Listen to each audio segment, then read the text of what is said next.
Hey guys! In this video, I will show you how to add extension repositories to Cloudstream. Alright, so let's begin with the video. To begin, open the Cloudstream app on your device. Once inside, tap on the Settings option to access the app's configuration menu. Within the Settings page, look for the section labeled Extensions and tap on it. From there, select the Add Repository option to open the repository screen, and keep this page open in the background.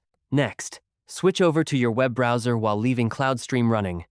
In your browser, search for terms like Cloudstream Extension Wiki or Cloudstream Repositories. From the results, open the official wiki page that lists available repositories. Scroll through the page until you find the list of repositories. Choose one you want to add, such as Avocado or Mega, and tap on the direct install link next to it. After clicking the link, return to the Cloudstream app, and the repository should be added automatically. If a prompt appears, simply tap Dismiss to continue. You can repeat this process for any additional repositories you want to include. Once you're done, tap Done in Cloudstream to finalize everything.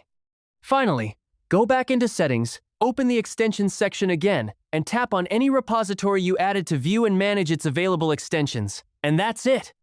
So that's basically how you can add extension repositories to Cloudstream. So that's all for this video. See you in the next one. Thanks.